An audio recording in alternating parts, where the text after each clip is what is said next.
그럼 오늘 설교를 시작하죠. 하나님을 맞이할 찬양 준비하셨습니까? 네. 오 하나님이시여, 찬양이 시온에서 주를 기다리고 있나이다. 저는 이 시를 읽으면서 연모의 정, 연인이 사랑을 노래하면서 연모의 정을 표현하고 있는 그 정이 철철 흘러내리는 말로 들렸습니다. 하나님의 사람이, 우리들 그리스도인들이 하나님을 사모하면서 그 그리움, 하나님을 향한 그 애모의 정, 이거를 이만큼 애절하게 표현하기도 사실 쉽지가 않아요. 하나님, 찬양이 저희 집에서 기다리고 있습니다. 주를 기다리고 있습니다. 하나님, 찬양이 저희 회사에서 기다리고 있습니다. 여러분 한번 이렇게 기도해 보세요.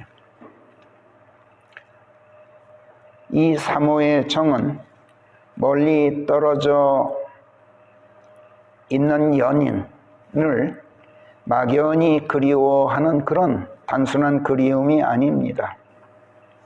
이 그리움은 내게서 떠나간 연인이 다시 돌아오기를 기다리면서 그 연인을 못내 잊지 못하는 그런 아주 애절한 그런 그리움이죠.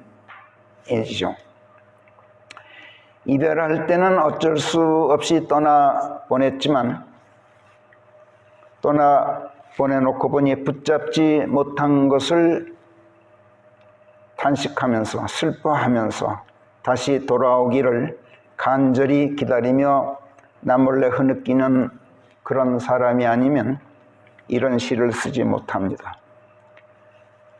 지금으로부터 거의 100년 전에 1920년대 김소월 시인이 있었죠. 김소월 시인이 이런 시를 썼어요. 나보기가 역겨워 가실 때에는 말없이 고이 보내드리우리다. 영변의 약산 진달래꽃 아름따다 가실 길에 뿌리우리다. 가시는 걸음걸음 놓인 그 꽃을 사뿐히 들이 밟고 가시옵소서. 진달래꽃이 핀 어느 해 봄, 사랑하는 사람이 떠날 때는 붙잡지 않고 말없이 떠나보냈지만 해마다 봄만 되면 다시 피는 진달래꽃을 볼 때마다 떠나간 그 연인이 그리워 견딜 수가 없는 거예요. 그러나 그렇게 그리워하기만 하는 게 아니라 떠나간 그 연인 혹시라도 그 언덕길 따라 다시 돌아오지나 않을까 하고 그 길에 진달래꽃을 아름따다 뿌려놓고 그 꽃 사뿐히 밟고 오고 있는 연인을 상상하면서 멀리서 그 언덕길을 이제나 저제나 하고 바라보는 시인, 이런 애절한 연모의 정을 김소월 시인은 이렇게 시로 노래했던 겁니다. 나보기가 역겨워 가실 때에는 영변의 약산 진달래꽃 아름따다 가실 길에 뿌리우리다 하였지만 말이 그렇지 붙잡지 않고 말없이 떠나보내면서 정말로 진달래꽃 아름따다 가시는 그 길, 실제로 꽃길로 장식하지는 못했을 거예요. 보내놓고 보니 기왕 보내는 거 꽃이라도 아름따다 뿌려놓고 그 꽃길 따라 가게 할 걸, 이렇게 생각하면서 다시 돌아올 때, 봄이 되면 다시 돌아올지도 모르니 꽃만 피면 내가 늘 꽃길을 만들어 놓고 기다려야지. 이런 생각을 하고 쓴 시라고 저는 보았습니다. 다시 돌아와 준다면 오늘 그 길에 진달래꽃 아름따다 뿌려놓고 오시는 그 걸음마다 그 꽃 사뿐사뿐 밟고 오시게 하리라. 이렇게 노래하고 있는 거죠. 이런 심정으로 다윗이 지금 하나님을 그리워하면서 오 하나님이시여 찬양이 시온에서 주를 기다리고 있나이다 하고 노래하고 있는 겁니다. 나보기가 역겨워 가실 때에는 가시는 그 길에 제가 찬양을 불러 드리지 못한 채 말없이 떠나 보내드렸습니다. 가시는 그 길 얼마나 삭막하고 외로우셨습니까? 그러나 하나님 오실 때에는 제가 주께 찬양하면서 기쁜 노래로 맞이하겠습니다. 그 찬양 제가 준비해놓고 지금 시온에서 하나님을 기다리고 있습니다. 이렇게 말씀드리고 있는 겁니다. 하나님이 얼마나 그리웠으면 이만큼 사모의 정을 나타낼 수 있었겠어요. 저는 이 시편을 읽으면서 어젯밤 솔로몬의 시가, 솔로몬의 노래, 그걸 전편을 읽으면서 그 연모의 정이 얼마나 애틋하고 뜨겁고 애절한지를 다시 한번 느껴보았습니다. 장기간 여행길에 오른 남편을 그리워하는 아내인들 그 애절한 그리움을 이만큼 나타낼 수 있을까? 언젠가도 제가 말씀드린 적이 있습니다만 총각이 장차 아내로 맞아들일 색시를 정하면 곧장 본가로 돌아가서 부모에게 고합니다. 아버지, 어머니, 제가 장가들 여자 찾아냈습니다. 그 여자 결혼하기로 저하고 약속했습니다. 이렇게 고합니다. 그러면 아비가 즉시 며느리 맞이할 새 살림집 건축에 착수하죠. 부유한 가정이라면 새 살림집이나 신방을 미리 준비해놓고 장성한 아들이 정혼하기만을 기다리기도 합니다. 미리 다 준비해놓고.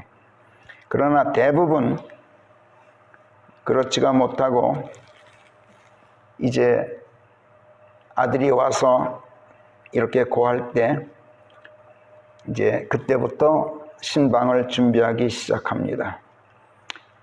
살림집 준비하는데 두 손으로 달이 걸리고 형편에 따라서는 몇 년이 걸릴 수도 있습니다.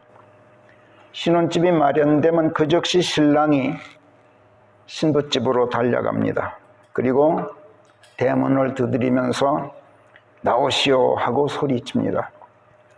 그러면 정원한 약혼한 그 신부는 보따리 하나 싸놓고 이제나 저제나 하면서 몸단장 갖추고 늘 몇 달이고 몇 년이고 일체 외출을 삼간 채 두문불출 정결을 지키면서 하염없이 기다리고 있다가 어느 순간 대문 두드리는 소리 요란하게 들리고 나오너라 외치는 신랑의 목소리가 들리면 신부는 버선발로 뛰쳐나갑니다. 가족들과 작별 인사 나누는 동 마는 동 신랑 따라 곧장 시가로 달려갑니다. 시가에서는 신부가 도착하는 즉시 1회 동안 혼인잔치 준비를 합니다. 그리고 1회째 되는 날 성대한 혼인잔치와 함께 혼례식을 올리죠. 이것이 고래로 유대인들의 혼례 관습이에요. 세상이 많이 바뀌었지만 그럼에도 현대에 와서도 웬만한 유대인 가정에서는 이 전통을 지킨다고 합니다. 예수께서 요한복음 14장 1, 2, 3절에서 너희 마음을 괴롭게 하지 말라. 너희가 믿고 하나님 안에 있으니 또한 나를 믿고 내 안에 있으라. 내 아버지 집에는 많은 저택들이 있나니 그렇지 않다면 내가 너희에게 이야기해 주었으리라. 내 아버지 집에 저택들이 준비되어 있지 않다면 내가 너희에게 미리 얘기해 줬을 것이다. 집 신혼집 준비하는데 아마 몇 달은 걸릴 거요. 몇 년은 걸릴 거요. 그러니 기다려 주시오. 이렇게 미리 얘기했을 것이다. 나는 너희가 있을 처소를 준비하러 가노라. 내가 가서 너희가 있을 처소를 준비하면 내가 다시 올 것이요 너희를 내게 맞아들여 내가 있는 곳에 너희 또한 있게 하리라. 이렇게 제자들에게 고별사를 하셨던 것을 여러분들이 기억하실 거예요. 바로 이 유대인 가정의 전통적인 혼례 관습의 근거에서 하신 말씀이었어요. 예수님의 아버지 하나님께서는 대단한 부자시죠. 그래서 당신의 아들이 신부감을 고르고 정혼하는 즉시 신혼집으로 내줄 저택들이 한두 채가 아니에요. 그렇지 않다면 신혼집 준비하는데 몇 달 걸릴 것이다 혹은 몇 년 걸릴지도 모른다 하고 내가 너희에게 이야기해 줬을 것이다. 이렇게 예수께서 말씀하셨던 거예요.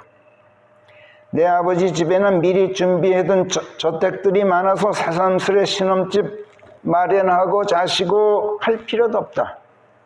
그런즉 내 아버지께 가서 고하기만 하면 그 즉시 너희들을 내가 데리러 오겠다. 이런 말씀이었던 거예요. 그래서 성령께서 성경을 마무리하시는 요한계시록 마지막 대목 22장 20절에서 이런 것들을 증거하시는 분께서 말씀하시나니 나는 틀림없이 속히 가노라 하시느니라. 아멘. 주 예수시여 바로 그렇게 속히 오시옵소서. 이렇게 사도 요한의 입으로 말씀하시는 거예요. 이런 점에서 시편 65편 1절 오 하나님이시여 찬양이 시온에서 주를 기다리고 있나이다 하고 다윗이 하나님께 말씀드리고 있는 이 구절은 요한계시록 22장 20절에 바로 이어지는 말씀으로 보아도 무리가 없어요. 틀림없이 속히 오신다고 약속하신 오 하나님이시여 예수님과 정혼한 저희들 예수님의 신부들이 지금 시온에서 찬양으로 몸단장 곱게 하고 신랑 예수 맞을 만반의 준비가 되어 있습니다. 그러니 약속하신 대로 속히 오시옵소서. 이런 말씀이 되는 거예요. 그러니 약속대로라면 오실 그분, 오실 주님 오셨어도 10번, 100번 오시고도 남았을 신랑이에요, 지금. 그런데 실상이 어떻습니까? 이제나 저제나 아무리 기다려도 틀림없이 속히 오시겠다 하신 신랑 예수께서 대문 두드리면서 나오너라 이렇게 외치는 소리는 들리질 않아. 어찌된 영문일까요? 내 아버지 집에는 많은 저택들이 있다 하셨고 그렇지 않다면 미리 이야기해 주었으리라 하셨으니 우리가 들어갈 살 신혼집 마련이 늦어지고 있는 것은 절대로 아닐 거예요. 틀림없이 오겠다 굳게 약속하셨으니 신랑이 변심하신 것도 절대 아닐 거예요. 우리 신랑 예수께서는 진실하시고 신실하신 하나님의 아들이셔요. 그러니 거짓말 하실 리도 없고 변심하실 리도 만무하죠. 그런데 어때요? 벌써 2000년 이상 세월이 흐르도록 강간무소식이에요. 이에 대해 그리스도인이라고 자청하는 사람들이 이러쿵저러쿵 여러 가지로 변명도 하고 관대하게 받아들이고 이해하는 척 하지만 저는 이거 미스테리라고 봐요. 2000년 세월 결코 짧은 세월 아니에요. 히브리서 10장 37절에서 정령 오실 그분께서 이제 조금만 지나면 오시도록 되어 있고 지체하시지 않도록 되어 있느니라. 이렇게 성령께서 분명히 히브리서 10장 37절에서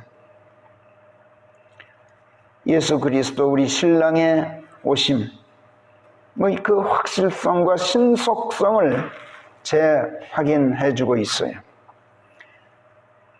또 베드로후서 3장 9절에서도 사도 베드로의 입으로 주께서는 당신의 약속에 관한 한 어떤 자들이 더디다 여기듯 그렇게 더디지 않으시느니라 이렇게 말씀하셔요. 그렇지만 그분의 오심은 솔직히 이미 더디고 있고 속히 오겠다 하신 약속이 미뤄지고 있는 거 이거 사실이에요. 베드로후서 3장 8절 사랑하는 자들아 주께는 하루가 천년 같고 천년이 하루 같다는 오직 이 한 가지에 대해서만은 무지하지 말라. 이렇게 달래고 계시지만 한번 생각해 보세요. 그렇다면 지난 2000년 세월이 비단 이틀밖에 되지 않는 것만이 아니라 주께도 1년 365일 곱하기 1000 하면 36만 5천년인 셈이에요. 1년이면. 하루가 1000년 같으면 1년은 36만 5천년이 된단 말이에요. 그러니 2000년이면 365일 곱하기 2000에서 70만 날.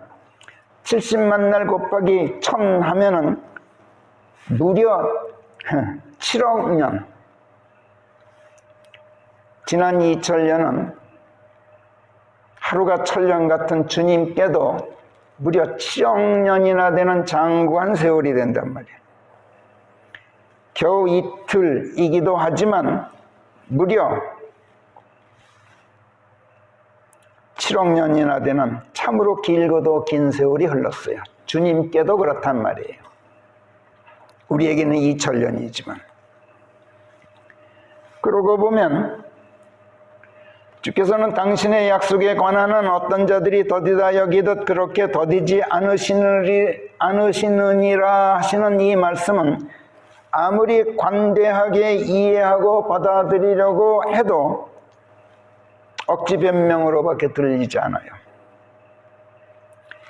대체 어찌된 영문일까요? 이거 이상하게 생각하지 않는 게 오히려 이상해요. 그렇지 않습니까?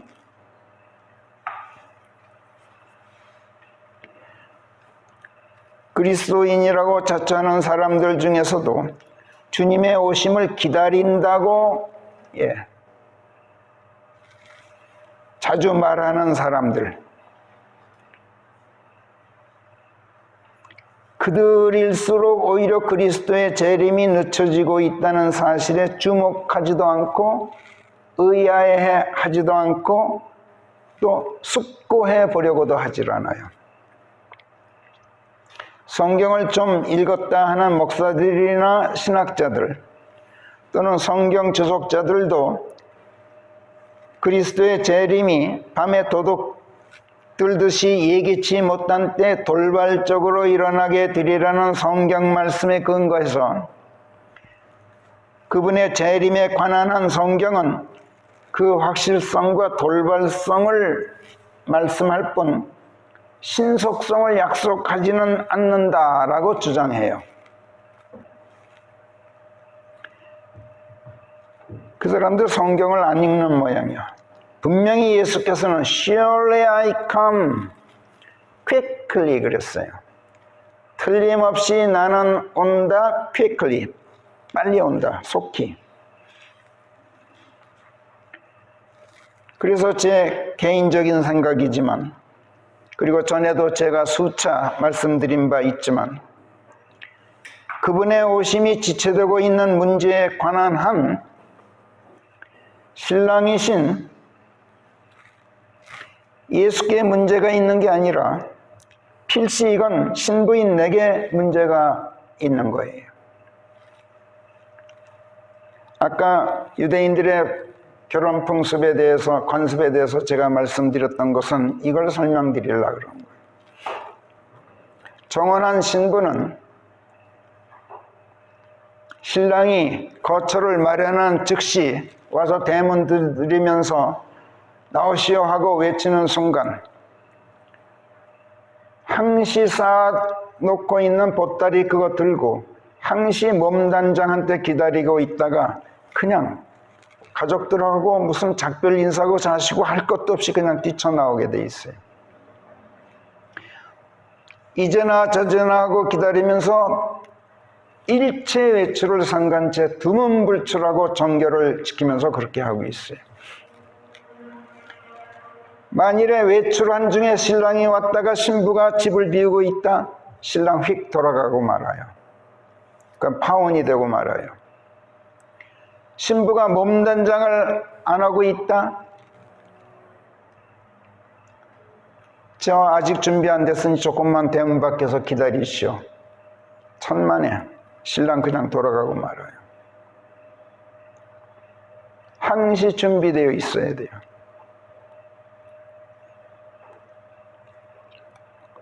성령께서 은밀하게 나한테 와서 들여다보셔요. 내 방. 몸단장 하나도 안 하고 머리 허트러뜨린 채 자빠져 자고 있어. 예수께서 오실 수 있겠어요? 보따리도 싸놓지도 않아. 나한테 문제가 있단 말이에요. 그래서 성령께서도 아까 읽은 것처럼 베드로후서 3장 9절에서 주께서는 당신의 약속에 관한 한 어떤 자들이 더디다 여기듯 그렇게 더디지 않으시느니라 하고 말씀하지만 바로 이어서 뭐라 그러냐면 그분께서는 다만 누구도 멸망치 않고 모두가 회개에 이르게 하시려고 우리를 향하여 오래 참고 계실 따름이니라. 이렇게 말씀하셔요. 일찍이 성령께서 이사야서 53장 5, 6절에서 선지자 이사야를 통해서 그는 범법한 우리의 죄를 대신하여 상하였고 우리의 패역을 대신하여 다쳤으며 우리의 평강을 위하여 그에게 징계가 떨어졌도다. 그리하여 그가 채찍에 맞아서 우리가 치유되는 것이라. 그런데 우리가 모두 양들처럼 곁길로 벗어났도다. 주께서 우리 모두의 패역을 그에게 얹어 놓으셨거늘 우리가 너도 나도 저 자신의 길로 돌아서 버린 것이라. 이렇게 탄식하셨듯이 내가 하나님의 길에서 벗어나 패역의 길, 멸망의 길로 돌아서 버렸고 그런데도 회개하고 하나님의 생명길로 되돌아오지 않고 있다면 신랑 예수께서 오심을 늦추지 않으실 수가 없죠. 그러면서까지 내가 회개하고 돌아서기를 오래 참고 계시다는 거예요. 그렇다면 내가 만약 지금이라도 회개하고 패역에서 돌아서서 하나님의 길로 되돌아온다면 예수께서 즉시 오실까? 성경은 그렇지도 않다고 말씀해요. 내가 다 만반의 준비가 되었다고 해서 그 즉시 내가 가진 못한다. 성경 어디에 그런 게 있을까요? 이런 말씀들은 다 행간에 있어요. 앞에서 뭐라 그랬어요? 성령께서 모두가 회개에 이르게 하시려고 오래 참고 계신다. 그런데 모두가 회개에 이르게 하시려고 그들을 향해서 오래 참고 계신다가 아니죠. 우리를 향해서 오래 참고 계시느니라예요. 아주 묘한 표현이죠. 무슨 얘기인지 아시겠어요? 아내 보고 내 남편 회개할 때까지 내가 오래 참고 있어. 근데 너를 보고 오래 참고 있어. 내 남편을 향해서 오래 참고 있는 게 아니라 너를 향해서 오래 참고 있어. 이게 무슨 말씀이냐고. 짐작하실 거예요. 이 성령의 아주 특이한 어법, 이런 특징적인 어법. 요컨대 너만 구원받고 말 거냐? 너만 멸망하지 않으면 그만이냐? 내 아내는 어찌 되어도 좋단 말이냐? 내 남편은 어쩔 테냐? 내 자식들은? 내 이웃들은 멸망해도 좋으냐? 너를 불러내신 하나님의 부르심의 소명이 무엇이었더냐? 그러므로 너희는 가서 모든 민족들을 가르쳐 아버지와 아들과 성령의 이름 안에서 그들을 침례시켜서 무엇이든지 내가 너희에게 명한 것들을 그들에게 가르치고 지키게 하라 하지 않으셨더냐? 너희는 온 세상으로 들어가 모든 피조물들 하나하나에게 복음을 전파하라 하신 명령을 저버리겠느냐? 요나의 아들 시몬아, 이들보다 네가 너를 더 사랑하느냐? 그렇다면 내 양들을 먹이라. 요나의 아들 시몬아, 네가 나를 사랑하느냐? 내 양들을 먹이라. 요나의 아들 시몬아, 네가 나를 사랑하느냐? 내 양들을 먹이라. 이렇게 3번씩이나 거듭거듭 당부하신 주님의 명령, 내가 모른 채 하겠느냐? 성령께서 너희 위에 임하여 계신 뒤에는 너희가 권능을 받게 되리니 그러면 예루살렘과 온 유대뿐만 아니라 사마리아와 땅 끝자락까지 너희가 나에게 증인들이 되어주어야 하리라 하셨을 때 네가 받았던 그 소명 지켜 행하지 않고도 네가 구원을 완성할 수 있다고 생각하느냐? 네 구원이 완성되지 않는다면, 그런데도 주께서 오실 때 하늘로 들려 올라가지도 못할 텐데 그래도 좋단 말이냐? 그러므로 모두가 회개에 이르러서 모두가 주 예수께로 발길을 돌리게 될 때까지 하나님께서 오래 참고 계신 것이라고 성령께서 지금 해명하고 계시는 것인데, 그런데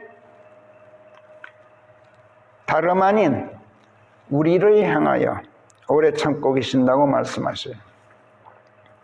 우리는 이미 죄들을 회개하고 주 예수께로 발길을 돌리고 그분 안으로 침례되어서 그분 안에서 하나님의 자녀들로 거듭난 사람들이에요. 이미 구원받은 사람들이에요. 그런데 모두가 회개에 이르게 하시려고 그런 우리를 향하여 오래 참고 계신다. 아직 구원받지 못한 사람들이 회개하고 그들이 하나님께로 발길을 돌려서 대속의 죽음을 죽으신 예수 그리스도로 침례되어서 우리들처럼 그들도 하나님의 자녀들로 태어나게 될 때까지 오래 참고 계신다면, 그러면 우리가 아닌 그들을 향해서 오래 참고 계신 것이어야지 왜 우리를 향해서 오래 참고 계시냐 말이에요. 그렇잖아요. 그러나 성령께서는 생각이 달라요. 우리 외에 나머지 사람들이 개심하고 회개하고 하나님께로 발길을 돌리게 되는 것, 이거 이미 구원받고 하나님의 자녀들이 된 우리 그리스도인들에게 달려있다는 것이 성령의 생각이에요. 그들이 우리를 보고 개심하고 그들이 우리를 보고 죄들을 회개하고 우리를 보고 하나님께로 돌아오고 또 우리를 보고 그들도 예수 그리스도 안으로 침례시켜 주시는 성령의 손길에 순종하게 된다는 거예요. 그래서 우리를 보고 그들도 성령 침례로 침례되고 그들을 받아들여 한 몸 되어주시는 그분 안에서 그분의 믿음을 통해서 우리처럼 그들도 거듭나게 된다는 거예요. 모두가 우리한테 달려있다는 거예요. 요컨대 우리가 완전하게 되어서 유감없이 하나님을 선양하고 있고 예수 그리스도의 완전한 모습을 드러내 보이고 있어야, 그래야 그들이 너도 나도 생명길에 합류하게 된다는 것이 성령의 생각이란 말이에요. 그래서 하나님께서는 우리가 받은 구원을 언제 완성해서 하나님의 자녀들로서 그리스도를 옷 입고 완전하게 되어 있을지, 그리하여 하나님께 부르심받고 택함받은 우리가 그 부르심의 소명대로 다른 사람들을 강력하게 생명길로 끌어당길 수 있을 만큼 우리가 그렇게 언제 예수 그리스도를 온전하게 선양하고 있게 될지, 그분의 완전한 모습을 우리가 언제나 그렇게 드러내 보이고 있게 될지, 그리하여 언제 오시더라도, 밤에 도둑같이 오시더라도 대문 두드리며 나오너라 외치는 신랑의 음성이 들리기가 무섭게 뛰쳐나갈 준비를 갖추고 몸단장 곱게 하고 기다리고 있는 신부처럼 우리가 그렇게 만반의 준비를 갖추고 있게 될 때까지 이제나 저제나 기다리시면서 당신의 오심을 오래 참고 계시다는 거예요.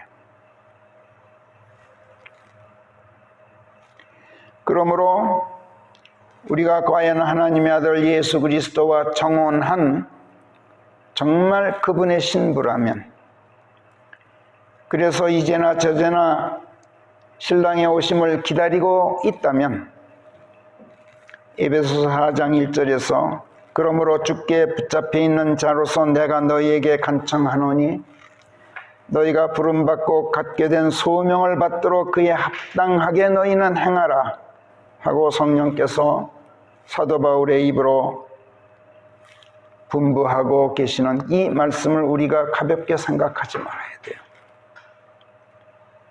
네가 네 소명에 합당하게 행하여서 한 사람이라도 생명길로 인도하려면 너부터 먼저 완전해져 있어야 하지 않겠느냐.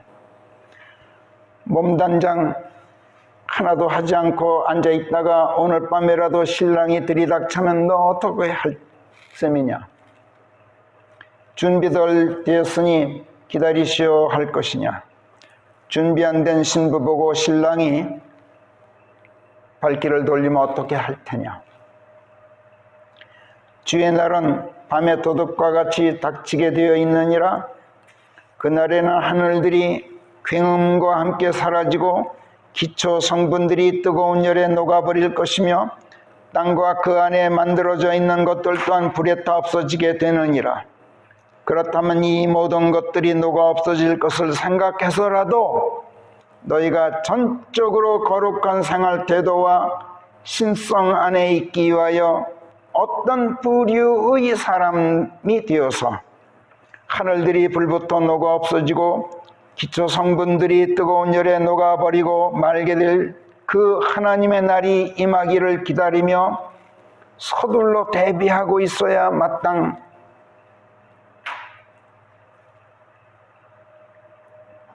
마땅하겠느냐.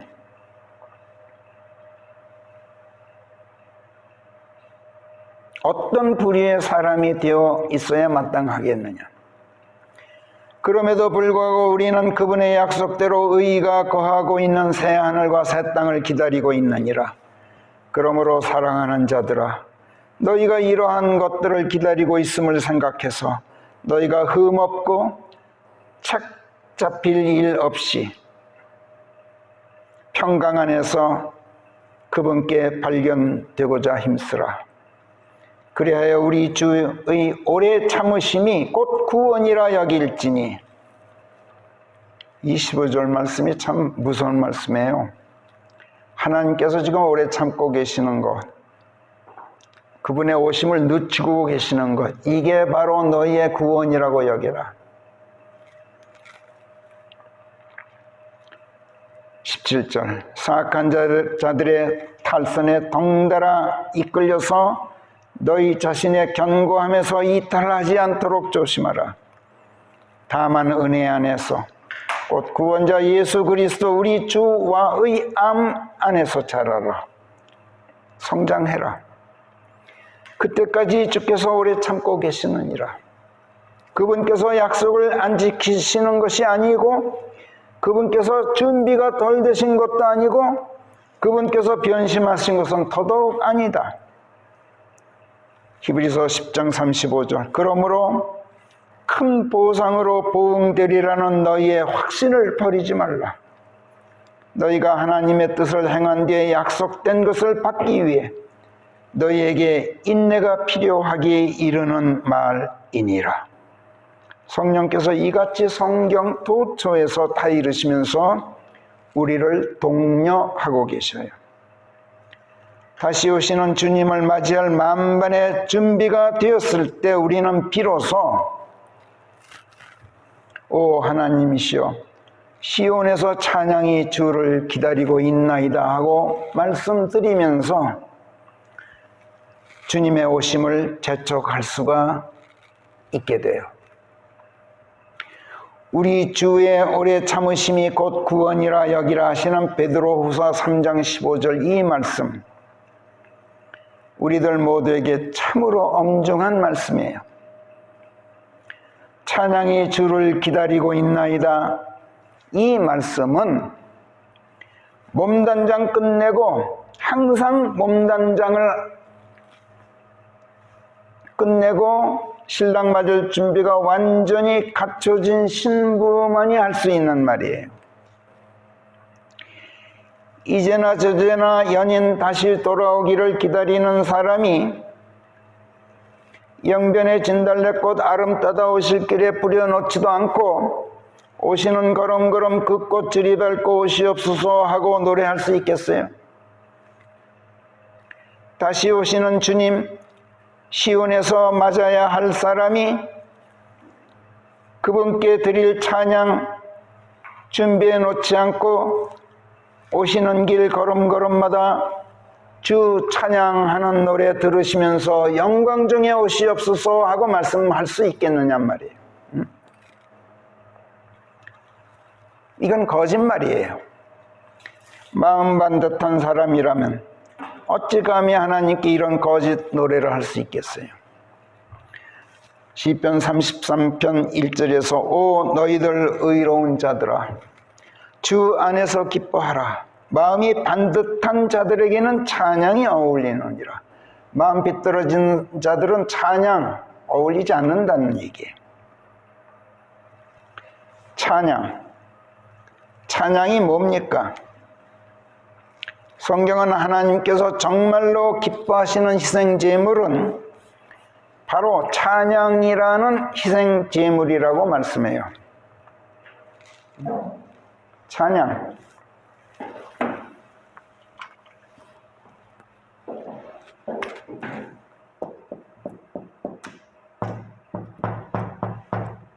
참 재미있는 것인데, 칭찬한다는 뜻이에요. 칭찬. 찬양. 높이 들어 올린다는 뜻이에요. 길일 찬, 오를 양. 찬은 칭찬한다는 말이고, 양은 들어 올려서 많은 사람들이 보게 한다. 또는 큰 소리로 말해서 많은 사람들이 다 듣게 한다. 이런 뜻이에요. 어떤 좋은 점이나 잘하는 일을 칭찬하거나 도덕적으로 선하고 올바른 덕망을 칭송하거나 또는 업적이나 공덕을 기리고 찬사를 보내거나 은혜를 입고 감사를 표하거나 이런 것을 찬양이라고 불러요. 그런데 중요한 점은 칭찬이건 칭송이건 찬사건 감사건 간에 중요한 점은 그것을 공개적으로 널리 알리는 것, 높이 들어 올려서 많은 사람들이 볼 수 있도록 개양하는 것, 국기 개양하듯이. 또 많은 사람들이 들을 수 있도록 소리 내어서 말하는 것, 이게 찬양이에요. 이게 중요한 점이에요. 찬양이에요. 그래서 praise란 말에는 굉장히 여러 가지 뜻이 있는데 가장 중요한 점이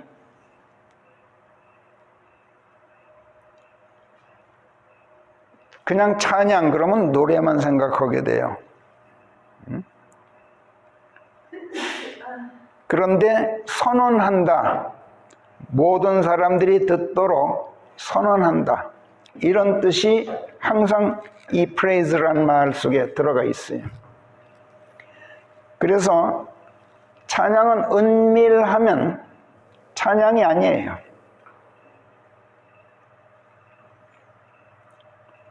볼 수 있게 하고 많은 사람들이 보고 들을 수 있게 하는 것, 이게 찬양이에요. 시편 33편 2, 3절에서 시편 기자로 하여금 수금으로 주를 찬양하라. 비파와 10줄 검은고로 그분께 노래하라.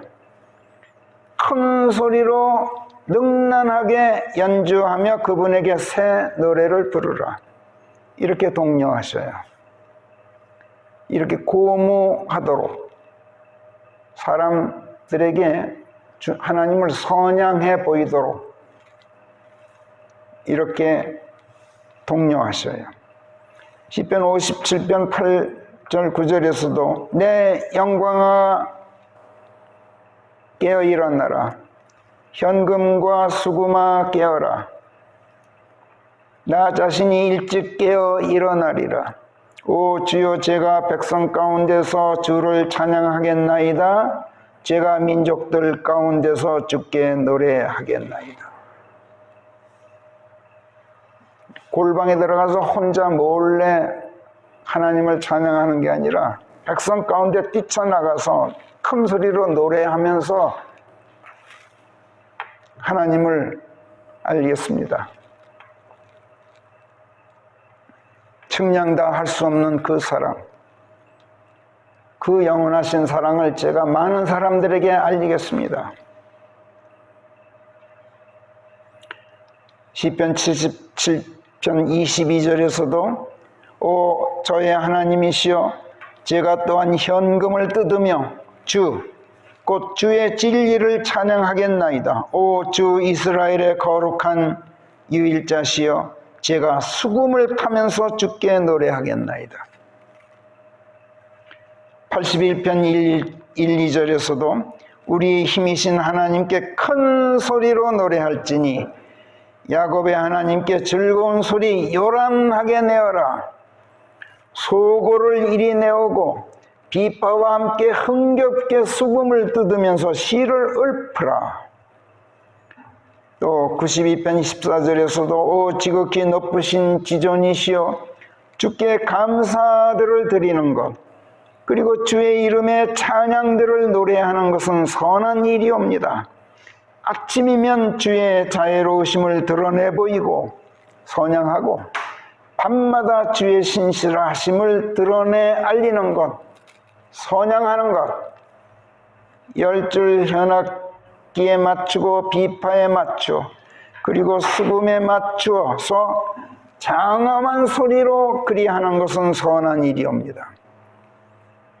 그렇게 해야 그게 하나님께서 받으시는 것이 됩니다. 선하다는 말은 그런 뜻이에요. 주여, 이는 주께서 주의 일하심을 통하여 저를 기쁘게 해 주셨기 때문인즉 제가 주의 두 손이 행하신 그 일들을 찬양하겠나이다를 소리쳐 외치겠나이다. 이렇게 시편 곳곳에서 시편 기자들로 하여금 다짐하도록 성령께서 이끌고 계셔요. 하나님의 위대하심과 자애로우심, 신실하심과 진실하심 등에 대한 찬양이 은밀하지 않고 공개적으로 선포되고 큰 소리로 선양될 것을 주문하고 계신단 말이에요. 예레미야서 33장 10절에서 주가 이같이 말하노라. 사람도 없고 짐승도 없이 황량하기만 하다고 너희가 말하게 될 이곳에서, 곧 사람도 없고 거민도 없으며 짐승도 없이 황량한 유다의 성읍들과 예루살렘의 길거리들에서 다시 들려오게 되리니, 기뻐하는 소리와 즐거워하는 소리, 신랑의 소리와 신부의 소리, 만군의 주를 찬양하라. 이는 주께서 선하심이니 그분의 자비가 실로 영원하도다 하고 말하게 될 사람들의 소리, 주의 전으로 찬양의 희생제물을 가져오게 된 사람들의 소리가 다시 들려오게 되리라. 이는 내가 그 땅에 사로잡혀간 자들로 하여금 돌아오도록 하여 처음과 같이 되게 할 것이기 때문이라. 주가 말하노라. 예레미야서 33장 10절 11절 말씀이에요. 미가서 6장 6, 7절과 시편 54편 6절을 우리 함께 한 목소리로 읽고 오늘 설교를 마치겠어요. 미가서 6장 6절부터 시작. 내가 무엇을 가지고 주 앞에 나아가 그 높으신 하나님 앞에서 몸을 굽히랴. 내가 그분 앞에 번제물들을 가지고 가랴. 한 살짜리 송아지들을 가지고 가랴. 주께서 수천 마리 수량을 기뻐하시랴. 기름강 1만 줄기를 기뻐하시랴. 내 범법의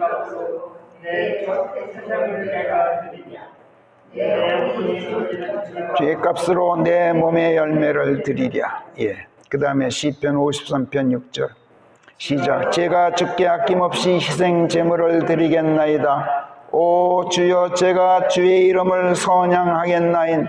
이는 그것이 선하기 때문입니다.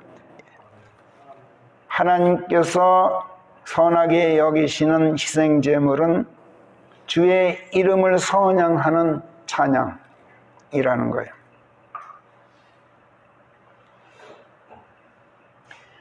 왜 그것을 하나님께서 바라실까? 나만 혼자 구원받는 거 기뻐하지 않으셔요. 내 아내, 내 남편, 내 새끼들, 내 이웃들, 더 나아가 동네 사람들, 모든 백성, 만 백성이 우리를 보고 우리에게서 드러나는 선양되어 나가는 하나님을 보고 그리스도의 사랑을 보고 하나님의 자비를 보고 너도 나도 당신께로 나오게 되기를 바라시는 하나님, 그거를 가장 기뻐하시는 희생 제물로 받으신다는 거예요. 기도하겠습니다.